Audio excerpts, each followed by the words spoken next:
C'est parti.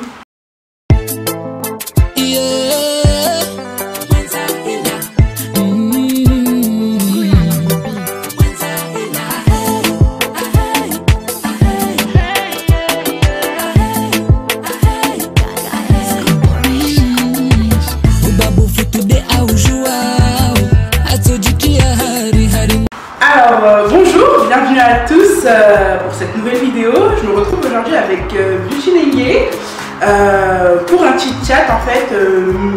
J'allais dire make-up. Pas make-up.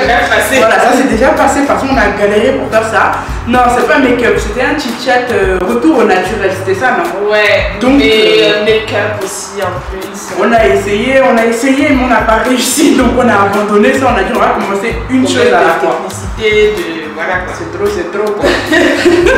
Tout est fait maison, du coup on peut pas trop. avec nos 4 bras, du coup c'est compliqué quoi. Voilà, n'exigez pas trop. Donc restez pour la suite de la vidéo pour savoir en fait notre évolution capillaire, la sienne du coup, la mienne, puis voilà, je me répète un peu. Non. Ouais.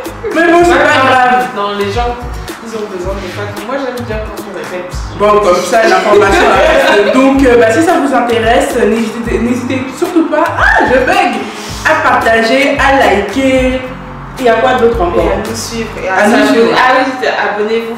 Voilà, abonnez-vous, on va mettre les choses quelque part là. On se débrouille en fait.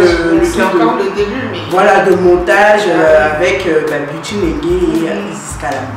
Allez, à tout de suite. Donc, en fait, la première question, tout simplement, pour moi, je pense, c'est quand est-ce que tu as commencé à être nappy? J'aime pas trop le terme nappy. En fait, moi, on m'a dit que.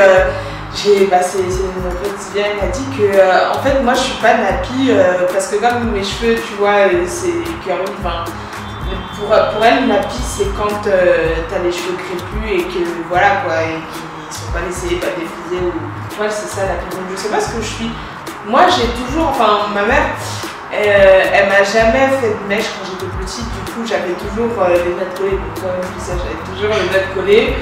Et voilà, et quand j'ai découvert le fer à lisser au collège, j'avais tout le temps les cheveux lissés.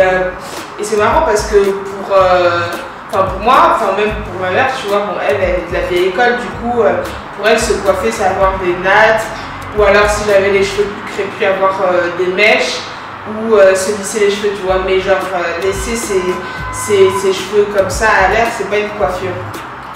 Mais justement, c'est ça qui est marrant parce que, pour moi, tu vois, le fait de laisser ses cheveux comme ça, c'est ce qui fait ton retour au naturel. En gros, ne pas changer, on va dire, la nature même de ton cheveu. Je crois que c'est ça, peut-être, le côté nature. Donc, peut-être que la définition aussi, il y a, je sais pas, après, c'est chacun sa vision des choses.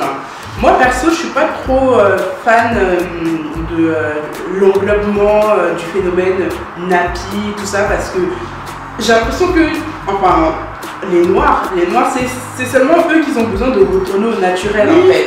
Et je trouve que quelque part c'est pas juste en fait parce que pourquoi ce serait un retour aux cheveux naturels? Pour ma part, je peux pas vraiment dire que je me considère nappy vu que je ne suis pas dans ce mouvement là.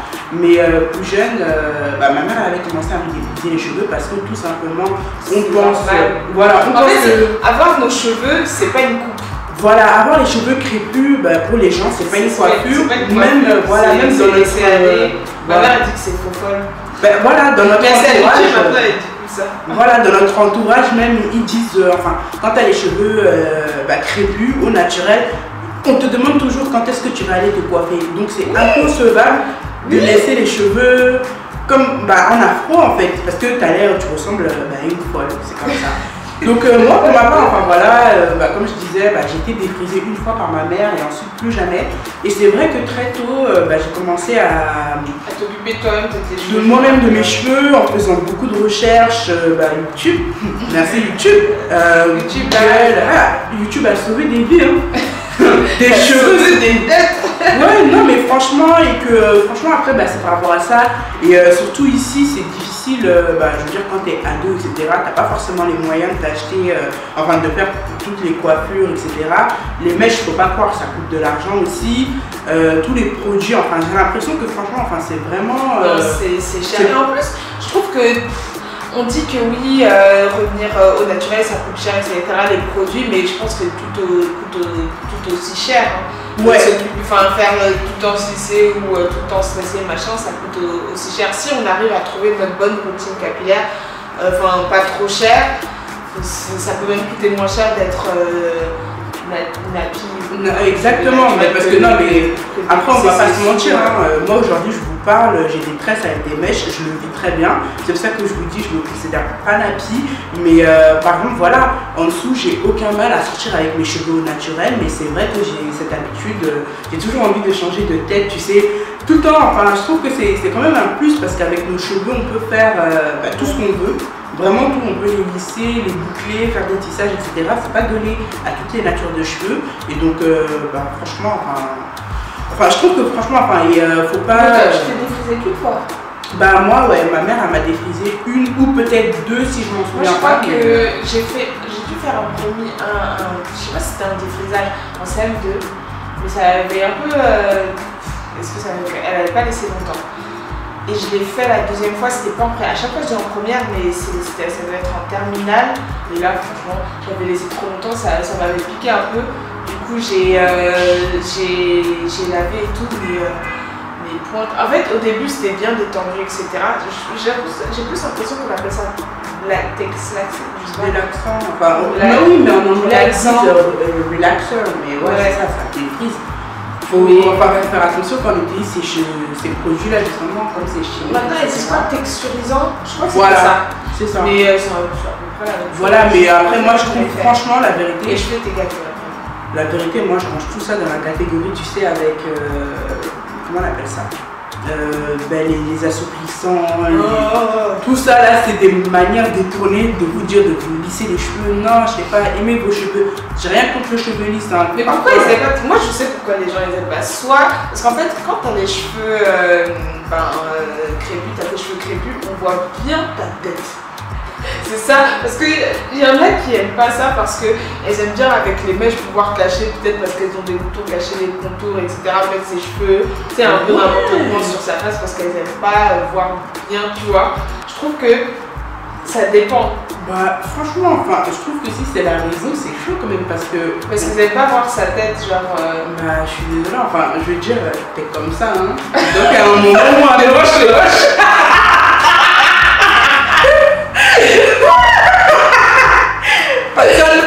Personne n'y dit que l'appareil photo ne fait pas magie. Si tu es vilain, non, c'est Photoshop.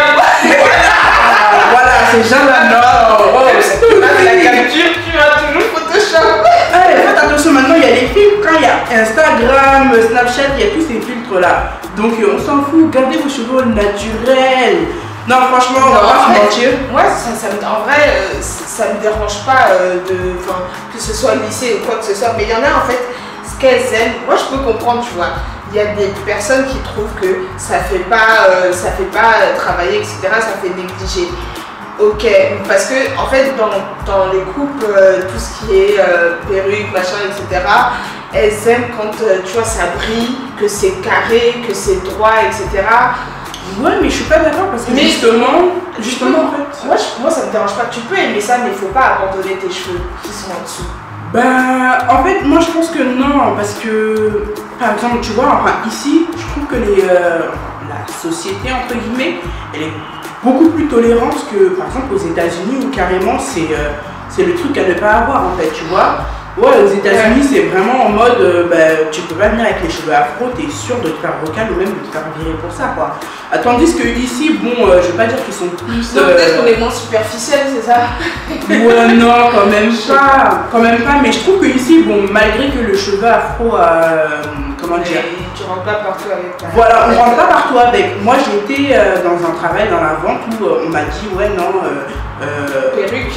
Non mais voilà, non mais vraiment d'avoir les cheveux coiffés, voilà. Non, vraiment coiffés, alors que je les avais achetés attachés jusqu'en chignon en fait. Ouais, vraiment. Et j'étais en arco et on me dit, mais vous n'êtes pas coiffé là. Et moi je dis, bah si. Attends, qui t'a dit ça? Bah au travail. Non, mais Une grande enseigne. Une grande enseigne. Non, une grande enseigne. Non, mais je veux dire la personne même. Bah, Ah oui. Oui. Non, parce que d'habitude, quand c'est, bon, on va dire, quand c'est des blancs, ils sont un peu plus avenants, ils savent pas quel terme utiliser, donc tu vois. Justement, mais les gens qui vont franco, c'est les Renois et tout, non, ça c'est moche. C'est justement, c'est eux là qui dénigrent les noirs en premier. Mais justement, tu sais, tu me dis ce côté, ouais, les blancs qui sont plus avenants, etc. Mais je ne te dis pas, je ne sais pas toi, combien de fois où on me dit, je peux te toucher? Je suis désolée, enfin je veux dire, c'est juste, je suis pas un objet, voilà, voilà, exactement. Enfin, est-ce que nous on arrive? C'est lisse. Non, c'est lisse. C'est combien dedans? Non, la reine dégueulasse là, tout ça. Combien de fois j'ai eu des débats comme ça avec ma cousine? D'ailleurs, Awa, si tu regardes ici là, c'est pour toi aussi, hein. Bon, revenons à nos moutons. On va pas rester sérieux trop longtemps là. Donc je sais même plus ce que je racontais. Ouais. Que oui, voilà, enfin, il y a tout ce côté-là, je pense que ça a été dit et redit. C'est le côté que les personnes concernées, elles connaissent déjà très mal la nature de leurs cheveux, parce qu'il y a plusieurs types de cheveux crépus. Et justement, enfin, avec d'autres mélanges, par contre, voilà, il y a les cheveux métissés qui, justement, enfin, par rapport à leur texture. Ouais, à chaque fois on me dit, ah, mais toi, j'aime bien, toi, t'es métisse. Donc ça veut dire à contrario, les autres c'est moi. C'est pas bon, hein. Non mais voilà, non mais franchement, enfin là, moi je vois les cheveux du Chilingué. On peut utiliser les vrais termes pour les vrais noms ou pas? Moi je peux pas m'appeler ici. D'accord, on reste anonyme. Voilà. Non, on va se retrouver. Exactement. Donc au cas où, surtout les grandes firmes là qui nous vendent leurs produits mythomanes là. Non, tout ça là. Voilà, un moment, mais c'est incroyable comment les gens ils faisaient qu'acheter les défrisants. Je me rappelle moi quand ma mère elle utilisait encore, j'ai même réussi à convaincre ma mère. Moi j'ai convaincu, moi j'ai sauvé les cheveux de ma mère. Ouais, bah ma mère et mes soeurs aussi. J'ai commencé à m'en occuper moi-même et que du coup, par rapport à ça, ils ont complètement l'idée même du défrisant, ils ont oublié. Justement, et justement tout ce phénomène, toute cette ampleur que ça a pris, du coup on voit que maintenant les défrisants ça coûte 3-4 euros. Quand on va à Château-Rouge, ça a baissé. Ça a été à 6. Ouais, 6-8 euros encore, même à Stalingrad jusqu'à 10 euros. Les cheveux. Non, maintenant les gens. C'est pas bon pour le cheveu, c'est même pas bon pour ta santé parce qu'avec le phénomène de capillarité, tout ce que tu mets sur tes cheveux, ça s'introduit dans ton sang. Enfin, dans ton exactement, voilà. Exactement. Et non, mais franchement, je trouve que c'est très bien. Qu'il y ait un peu ce côté voilà, où les gens ils prennent de plus en plus conscience. Et même plus vert parce que j'ai l'impression qu'il y avait aussi une certaine. C'est-à-dire que maintenant j'ai l'impression qu'on est plus ouvert sur d'autres styles de coiffure, d'autres manières de s'occuper de ses cheveux. Parce qu'avant on a l'impression que c'est défrisant, c'est un type de tête que tu dois avoir. Exactement. Et pour avoir des cheveux. Le reste. Là, tout moi je suis en mauvaise santé en plus. Honnêtement, les gens qui se défrisent, franchement, je les dénigre pas non plus. Mais parce que j'ai suivi, je sais plus c'était quelle personne, je suivais une personne qui, justement, elle faisait les défrisages, elle les faisait très bien. Et derrière, elle avait un certain soin, donc ça fait qu'elle avait les cheveux afro lissés, mais qu'il arrivait jusqu'à la taille, enfin, parce que derrière, il y avait un réel entretien. Tandis que la plupart de nos sœurs, enfin de nos consoeurs, tout ce que tu veux là, elles mettent le défrisant et après, ça y est, c'est fini quoi. Donc je trouve ça un peu dommage parce que, bon, bien que, surtout que l'origine du défrisant, elle est assez péjorative. Donc du coup, on va ce qu'il y a dedans et tout. Voilà, on va pas rentrer dans les polémiques, ouais, non mais c'est dans l'ancien et tout, mais il faut, je veux dire. Déjà moi le défrisant, c'est même pas une question. Déjà que là je suis en train de passer à des produits qui sont totalement, je veux passer à des produits qui sont naturels, sans formules chimiques agressives, etc. Donc le défrisant c'est même pas une question pour moi, tu vois. Exactement, mais justement je pense que c'est en s'occupant de nos cheveux, d'en connaissant nos cheveux, etc. que justement on peut oublier ça comme si c'était un automatisme. Voilà, parce que moi par exemple, vu que pour ma mère, en tout cas, c'était la base, c'était le défrisant, c'est plus simple, etc. On s'en fout si ça casse, etc. Et ben moi, très vite, je lui ai dit non, c'est bon, je vais m'occuper de mes cheveux. Et avec ça, ben, c'est comme ça que j'ai appris à faire tout seul. Mais toi, t'as commencé à être nappy quand? C'est ça que je te dis, je me considère pas nappy. Enfin, à montrer tes cheveux, genre à faire tes premières... Mes premiers cheveux, je ne sais pas si tu te rappelles, mais au collège déjà, j'avais seulement les nattes collées. Ouais, donc du coup, en fait, depuis quand bah, on va dire YouTube, on va dire, enfin, à quel moment YouTube t'a inspiré pour tout ce qui est coiffure? YouTube, honnêtement, c'était peut-être vers mes 14 ans ou bon. Quand j'avais commencé tôt, moi j'ai commencé qu'après la terminale. Ah ouais, non, 14 ans quand même. Moi en fait j'ai découvert YouTube, tout ce qu'on pouvait trouver dans YouTube, je pense à partir de après la terminale, j'étais en retard moi. Non, bah moi honnêtement en fait de 11 à on va dire 14-15 ans comme ça, j'étais encore très beaucoup, je sais pas si tu te souviens le garçon manqué. Oui, très garçon manqué, je me regarde les garçons, tout ça. Moi j'étais garçon manqué, je pense jusqu'à la 4e un peu. Après je me suis un peu atténuée. Mais moi j'étais plus que toi, je pense que toi tu as changé avant moi. Donc du coup, bon moi à ce moment-là, quand je vous dis je m'en foutais de ce à quoi je ressemblais, pour moi, dans ma tête même peut-être je croyais que j'étais un garçon. Tout avec les garçons, habillé comme un garçon, mes cheveux, tu me fais des nattes de là jusqu'à là, c'est fini pour moi. Après, je sais plus. C'est un problème. Je crois vers 14-15 ans, quand on commence à avoir les premiers lobes là, on essaie de se faire joli, tout ça. Je crois que c'est déjà ça qui m'a influencé et que voilà, je voulais changer, etc. Je crois que oui, c'est à la même période que j'ai découvert, je crois, le maquillage, mais sans honnêtement m'y intéresser, quoi. Vite fait comme ça, enfin, tester des petits trucs comme ça, mais bon. Voilà. Moi, j'ai commencé à me faire l'afro. Je pense que c'était à partir de la 3e. Je me rappelle parce qu'une fois, et c'était par accident, une fois, je sais pas, j'avais la flemme de me lisser, j'avais eu la flemme de me lisser, de même me peigner les cheveux, je suis sortie comme ça. Et je crois que c'était une amie à moi qui m'a dit ah mais ça fait trop bien et tout, pourquoi tu laisses pas et tout. Et puis j'ai commencé à faire de plus en plus souvent ça, mais c'était pas vraiment, c'était pas l'influence de YouTube ou quoi, parce que comme j'ai dit, j'ai commencé à voir l'utilité de YouTube vers après la terminale quoi. Donc du coup ça s'est vraiment fait naturellement parce que de base bon je m'étais pas trop, j'étais pas axée sur le défrisage etc. Et donc à part le faire à lycée, il n'y avait que ça qui j'avais quand même une bonne nature, j'avais des cheveux quand même en bonne assez santé, résistants, assez résistants et donc du coup j'avais pas vraiment de problème de cheveux on va dire. J'aimais bien aussi la longueur. Je crois que nous on est chanceuses parce que moi je m'en occupais pas. De cheveux. Dès qu'ils s'en occupent pas, c'est foutu, leurs cheveux ils disent c'est mort, toi tu vas être chaud. Nous ça va, nos cheveux même si on s'en occupait vaguement, les miens ils ont assez bien résisté malgré que je les ai pas maltraités, mais je veux dire j'apportais pas de soins particuliers. Et il y a un moment vraiment, j'ai eu une période comme ça où j'étais à fond dans les recherches, une révélation, tu vois. Moi, les blogs, YouTube, les forums, les produits, enfin j'avais une armoire, il n'y avait que des produits capillaires et encore aujourd'hui.